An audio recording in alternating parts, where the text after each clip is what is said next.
Hai, selamat datang pada pembelajaran IPA. Untuk kali ini, kita akan membahas materi mengenai cermin dan lensa. Materi ini merupakan materi untuk kelas 8 semester 2. Pada bab ini, kita akan membahas mengenai alat optik, yaitu mengenai cermin dan lensa. Cermin yang akan kita bahas adalah cermin datar, cermin cekung, dan cermin cembung. Kemudian untuk lensanya, yaitu lensa cekung dan lensa cembung. Secara umum, hal yang akan kita bahas yaitu mengenai sifat bayangan pada alat optik tersebut, kemudian cara menghitung seandainya diketahui jarak benda, jarak fokus, kemudian kita ingin mencari jarak bayangan. Dan kita akan menghitung berapa perbesaran dari benda tersebut. Secara umum, sifat pada cermin cembung itu hampir sama seperti lensa cekung, yaitu fokusnya sama-sama negatif dan sifat bayangannya sama-sama maya tegak diperkecil. Sedangkan cermin cekung itu sifatnya hampir sama dengan lensa cembung, yaitu fokusnya sama-sama positif dan sifat bayangannya tergantung di mana posisi bendanya. Ketika benda posisinya berubah, maka akan diperoleh sifat bayangan yang berbeda. Yang pertama yang akan kita bahas adalah cermin datar. Cermin datar ini biasanya digunakan untuk bercermin. Yang ada di rumah kalian, mungkin ada di dekat toilet. Nah, itu biasanya digunakan adalah cermin datar. Coba kalian perhatikan. Ketika kalian bercermin menggunakan cermin datar, maka akan diperoleh bayangan seperti ini. Tingginya sama, bentuknya sama, posisinya sama.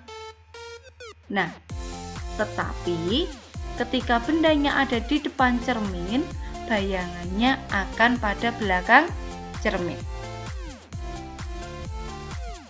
Atau kalau kita gambarkan adalah seperti ini. Ini yang namanya depan cermin, ini belakang cermin. Tingginya sama, jarak antara benda sampai cermin dengan cermin sampai bayangan jaraknya sama.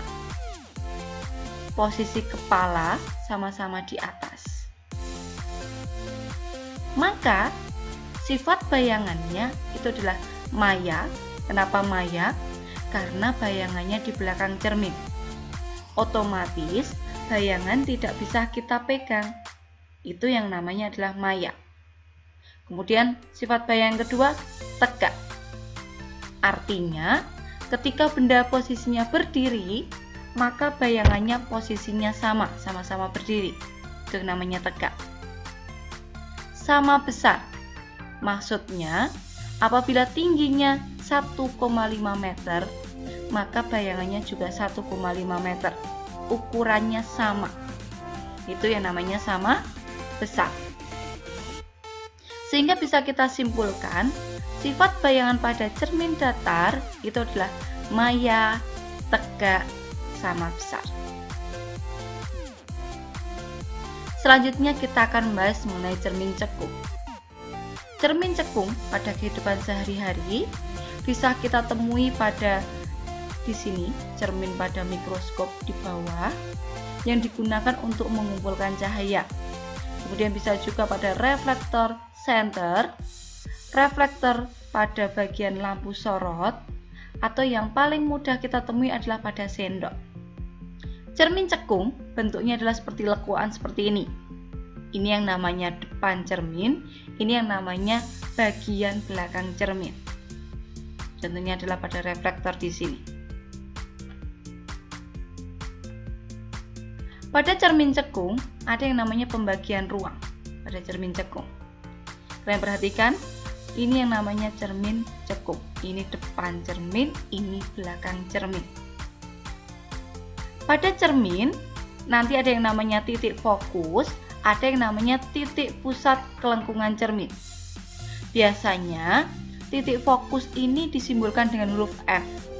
Dan titik pusat kelengkungan cermin ini ada yang menyimbolkan dengan huruf R, ada yang menyimbolkan dengan huruf M atau huruf P. Nilainya, titik pusat kelengkungan cermin ini adalah 2 kalinya jarak fokusnya. Jadi kalau seandainya jarak dari cermin sampai fokus adalah 10 cm, maka jarak dari cermin sampai titik pusat kelengkungan cermin adalah 20 cm. Kalau seandainya cerminnya memiliki titik fokus 6 cm, maka titik pusat kelengkungan cerminnya adalah 12 cm, jadi 2 kalinya. Pembagian ruangnya dari cermin sampai fokus ini yang namanya ruang 1. Kemudian dari fokus sampai titik pusat kelengkungan di sebelah sini namanya ruang 2. Dan di sebelah sini sampai jarak tak terhingga ini namanya adalah ruang 3. Dan di belakang cermin ini yang namanya ruang 4. Agar kalian lebih memahami mengenai cermin cekung, bisa kalian menggunakan praktikum, yaitu menggunakan simbuket.com ini. Ini adalah salah satu aplikasi yang bisa digunakan untuk virtual laboratory, atau kalian bisa melakukan percobaan dengan cara virtual. Untuk bisa menentukan di mana letak bayangannya, bisa dengan cara menggunakan sinar istimewa pada cermin cekung. Sinar istimewa yang pertama, sinar datang sejajar sumbu utama, ini adalah sumbu utama, kemudian dipantulkan melalui jarak fokus. Sinar istimewa yang kedua, sinar datang melalui titik fokus, dipantulkan sejajar sumbu utama. Ketika benda saya letakkan di ruang 1, bayangannya ada di ruang 4, di mana ruang 4 ini adalah belakang cermin. Sifat bayangan, ketika bayangan ini pada belakang cermin, sifatnya adalah maya. Kita lihat di sini, sama-sama posisi apinya di atas, maka ini yang namanya tegak. Ukurannya lebih besar, ini yang namanya diperbesar. Maka sifat bayangan, ketika benda diletakkan di ruang 1, bayangannya akan muncul di ruang 4, di mana sifat bayangannya adalah maya, tegak, diperbesar. Kemudian ketika bendanya saya letakkan pada titik fokus, tidak akan muncul bayangan. Bendanya saya letakkan pada ruang 2, agar jadi 5 bayangan di ruang 3. Sesuai enggak? Sesuai. Bendanya di 2, bayangan di ruang 3. Ruang 3 ini posisinya di depan cermin, maka sifat bayangan yang terbentuk adalah nyata. Kemudian kalian perhatikan di sini apinya di atas, sekarang apinya di bawah. Ini yang namanya sifatnya diperbalik. Kemudian kita lihat ukurannya. Di sini tinggi benda adalah 1 kotak, bayangannya tingginya lebih dari 2 kotak. Maka ini yang namanya sifatnya diperbesar. Maka ketika benda saya letakkan di ruang 2, bayangannya akan muncul di ruang 3 dengan sifat bayangan nyata, terbalik, diperbesar. Kemudian ketika benda saya letakkan di titik pusat kelengkungannya, ternyata bayangannya juga sama pada titik pusat kelengkungan, hanya saja posisinya terbalik. Maka sifat bayangan ketika benda saya letakkan di titik pusat kelengkungan adalah nyata, bayangan sama-sama di depan cermin, nyata, terbalik, ukurannya sama, besar. Kemudian ketika benda saya letakkan di ruang 3, bayangan di ruang 2, di mana sifat bayangannya adalah nyata, terbalik, diperkecil. Atau secara ringkasnya, bisa kalian perhatikan pada tabel di sini. Benda di ruang 1, bayangan di ruang 4, sifatnya adalah maya, tegak, diperbesar. Benda di 2, bayangan di 3, sifat bayangannya nyata, terbalik, diperbesar. Benda di ruang 3, bayangan di ruang 2, sifatnya adalah nyata, terbalik, diperkecil. Benda di fokus, tidak akan muncul bayangan. Benda pada titik pusat kelengkungan, bayangannya juga pada titik pusat kelengkungan, di mana sifatnya adalah nyata, terbalik, sama besar. Persamaan pada cermin cekung sama seperti persamaan pada cermin cembung ataupun pada lensa, yaitu 1/f sama dengan 1/SO tambah 1/S aksen, di mana F di sini adalah jarak fokus pada cermin tersebut, S adalah jarak benda sampai ke cermin, S aksen adalah jarak bayangan sampai ke cermin. Kemudian pada cermin cekung di sini nilai fokusnya adalah positif. P di sini adalah perbesaran benda, bisa dicari dengan H aksen per H, di mana H aksen adalah tinggi bayangan dan H adalah tinggi benda. Di sini ada nilai mutlak, artinya apabila hasilnya negatif, maka perbesarannya akan nilainya jadi positif. Atau bisa juga kalian cari dengan cara nilai mutlak dari S aksen per S. Kalian perhatikan contoh soal di sini. Apabila sebuah benda diletakkan di depan cermin cekung sejauh 9 cm dan jika diketahui jarak fokus cermin adalah 6 cm, hitunglah yang pertama adalah jarak bayangan, kemudian perbesaran bayangan, dan sifat bayangan. Dari soal di sini, kita ketahui S-nya atau jarak benda adalah 9 cm dan fokusnya adalah 6 cm. Kemudian yang pertama, kita akan mencari jarak bayangan. Ada S, ada F, kita mencari S aksen. Maka bisa kita gunakan persamaan yang pertama, yaitu 1/F sama dengan 1/S ditambah 1/S aksen. Kita masukkan angkanya, fokusnya 6, S-nya 9. Maka kita peroleh 1/6 sama dengan 1/9 tambah 1/S aksen. Kemudian 1/9 ini saya pindah ruas ke kiri. Karena dia pindah ruas, maka simbolnya akan berubah. Awalnya positif jadi negatif. Selanjutnya, saya balik posisinya di sini.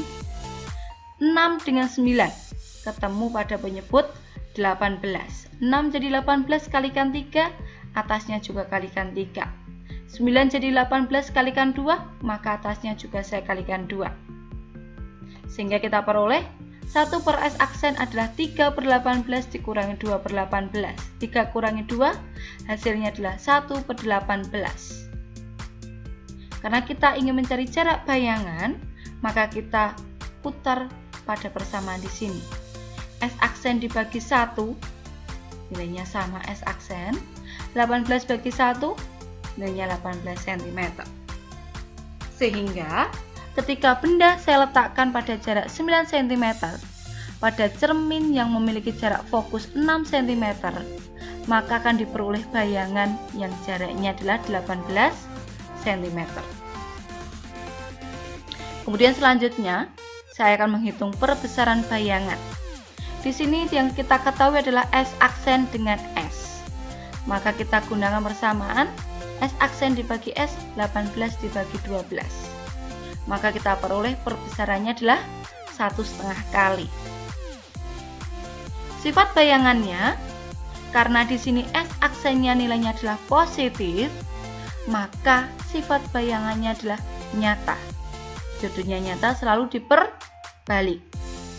P perbesarannya adalah 1,5 kali, maka sifatnya adalah diperbesar. Atau bisa kita gambarkan seperti ini. Seandainya fokusnya 6, jarak bendanya 9 cm. Bayangannya akan terbentuk seperti ini. Benda di 2, bayangan di ruang 3. Ruang 3 di depan. Maka sifatnya nyata. Terbalik diperbesar. Sesuai dengan hasil hitungan kita. Jarak dari bayangan sampai cermin di sini, jaraknya adalah 18 cm. Ini pada cermin cekung.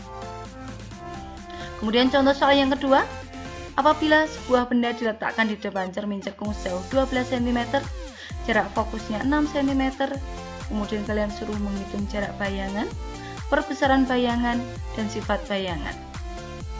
Diketahui S adalah 12 cm, fokusnya 6. Kemudian kita masukkan angkanya sama seperti tadi, fokusnya 6, S-nya 12, pindah ruas, jadi seperti ini. 6 dengan 12 ketemu di 12.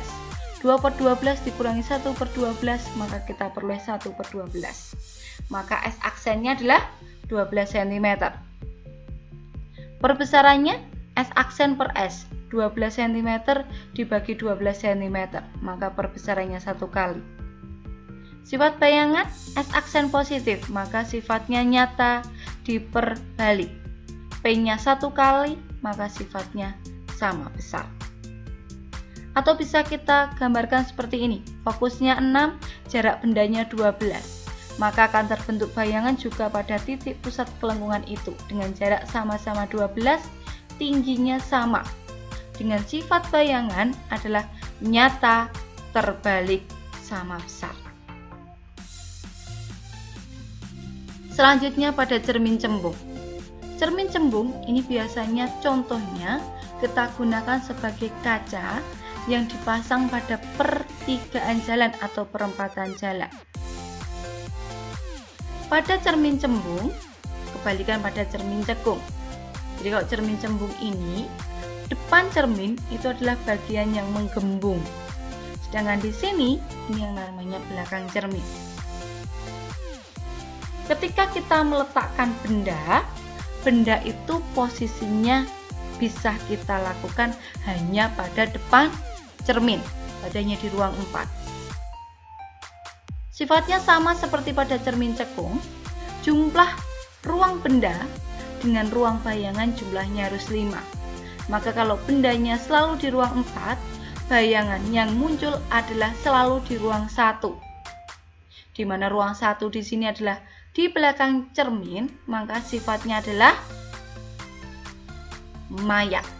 Judulnya maya selalu tegak. Karena 4 ke 1, ruangannya lebih kecil. Maka sifat bayangannya adalah maya tegak diperkecil. Atau kalau saya gambarkan seperti ini. Ini bendanya, ini bayangannya. Benda di ruang 4, bayangan di ruang 1. Bayangan di belakang cermin sifatnya maya tegak. Ukurannya lebih kecil, maka sifatnya adalah diperkecil. Rumus untuk cermin cembung sama, perbedaannya hanya pada fokusnya. Di sini nilainya nanti akan negatif. Contoh soal di sini, apabila sebuah benda diletakkan di depan cermin cembung sejauh 9 cm, fokusnya 6 cm, kalian suruh menghitung jarak bayangan, perbesaran bayangan, dan sifat bayangan. Angkanya sama seperti contoh soal pada cermin cekung. Bedanya di sini adalah dia diletakkan pada cermin cembung. Apakah hasilnya nanti akan sama? Mari kita lihat. Di sini jarak bendanya 9 cm, fokusnya 6 cm. Kemudian, karena di sini adalah cermin cembung, maka nilai fokusnya adalah negatif. Atau bisa kita tuliskan di depannya di sini adalah negatif 1 per F sama dengan 1 per S tambah 1 per aksen.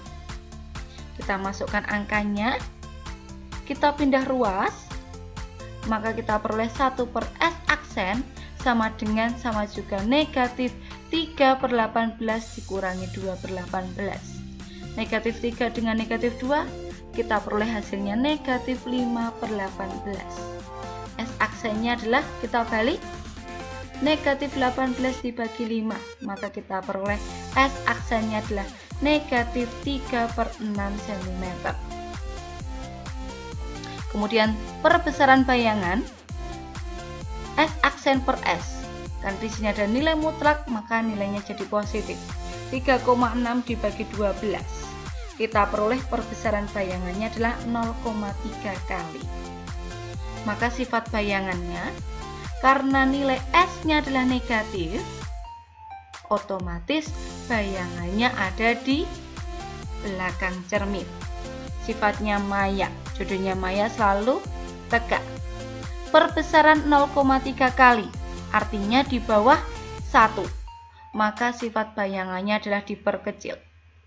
Tuh gambarnya seperti ini. Benda bayangannya. Sifat bayangannya maya tegak diperkecil. Ada cermin cembung. Selanjutnya kita akan membahas mengenai lensa cembung. Contoh penggunaan lensa cembung dalam kehidupan sehari-hari adalah pada kaca pembesar atau loupe. Bentuk lensa cembung itu adalah seperti ini, menggembung. Kemudian kalau pada lensa, pembagian ruang pada ruang benda dengan ruang bayangan itu sedikit berbeda dengan ruang pada cermin. Jadi kalau cermin tadi kan antara ruang benda dengan ruang bayangan pembagiannya sama. Kalau pada lensa, ruang 1 itu adalah dari lensa sampai fokus. Ruang 1, fokus sampai sini ruang benda, ruang 3 ini ruang 4. Sedangkan bayangannya kita balik. Nah, di sini ada ruang bayangan 1 itu adalah di sini. Ruang bayangan 2, ruang bayangan 3, ruang bayangan 4. Jadi posisinya dibalik. Kenapa? Karena kalau pada lensa, fokusnya itu ada dua, ada fokus depan, ada fokus belakang. Karena di sini ada dua bagian. Ketika benda saya letakkan di ruang 1, ini ruang benda di ruang 1, ternyata bayangannya di ruang 4 bayangan. Sifat bayangannya apa? Maya, tegak, diperbesar. Jadi kebalikannya pada cermin. Jadi kalau dia di sebelah sini, ini yang namanya maya. Di sebelah sini, ini nanti bayangannya adalah nyata. Kemudian ketika bendanya saya letakkan pada titik fokusnya, tidak akan muncul bayangan.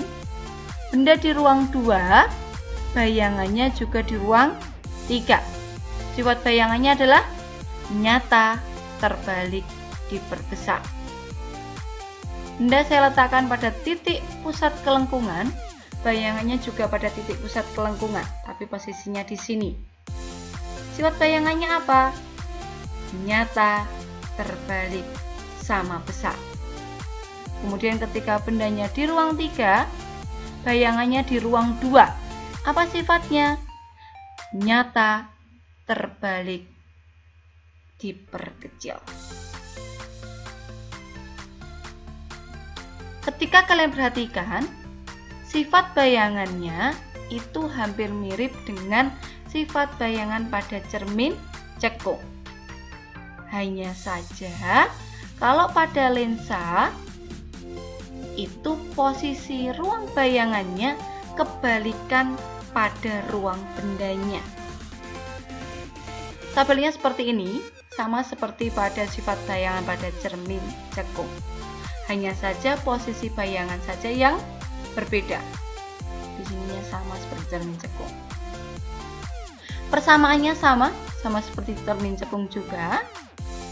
Jarak fokus pada lensa cembung adalah positif. Contoh soal di sini sama seperti contoh soal yang saya gunakan pada cermin cekung tadi. Bendanya sejauh 12 cm, fokusnya 6. Kita menghitung jarak bayangannya sama-sama 12 cm. Sama ya? Seperti yang kita menghitung cermin cekung. Kemudian perbesaran bayangan, S aksen per S, 12 bagi 12 satu kali.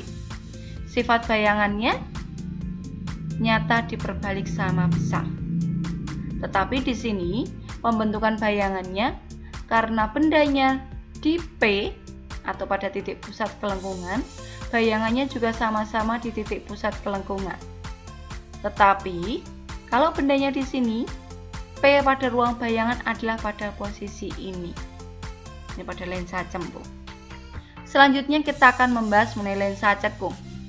Pada lensa cekung, contohnya adalah pada kacamata negatif. Apabila kalian mengalami rabun jauh, itu kalian menggunakan lensa cekung atau lensa negatif. Pembentukan bayangan pada lensa cekung itu sifatnya mirip dengan pada cermin cembung. Jadi benda di posisi manapun, bayangannya selalu maya, tegak, diperkecil. Sinar istimewa pada lensa cekung, tadinya saya hidupkan 1 dan 2, kemudian bendanya saya rubah. Ketika bendanya di sini, bayangannya tetap pada posisi ruang 4, tidak berubah.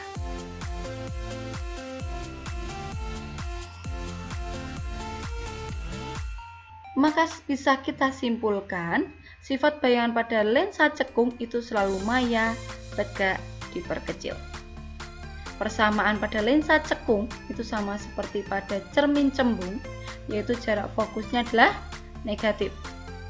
Contoh soal sama seperti yang saya gunakan pada cermin cembung yang lalu. Pada lensa cekung fokusnya negatif, maka di sini saya kasih simbol negatif. Perbesaran bayangannya, sifat bayangannya. Jadi pada lensa cekung sifat bayangan selalu maya, tegak, diperkecil. Untuk gambarnya adalah seperti ini. Di sini bendanya diletakkan pada jarak 9 cm, titik fokusnya 6 cm. Ternyata diperoleh jarak bayangannya adalah 3,6 cm. Dan sifatnya adalah maya, tegak, diperkecil. Sehingga bisa kita simpulkan, alat optik di sini cermin dan lensa, sifat bayangan pada cermin datar itu selalu maya, tegak, sama besar.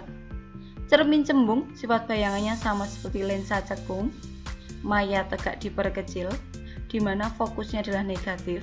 Dan cermin cekung, sifat bayangannya sama seperti lensa cembung, tergantung letak posisinya. Dan fokusnya, nilainya adalah sama-sama positif. Demikian tadi penjelasan mengenai cermin dan lensa. Semoga apa yang kita pelajari bisa bermanfaat. Sampai bertemu pada video-video selanjutnya dan bye-bye.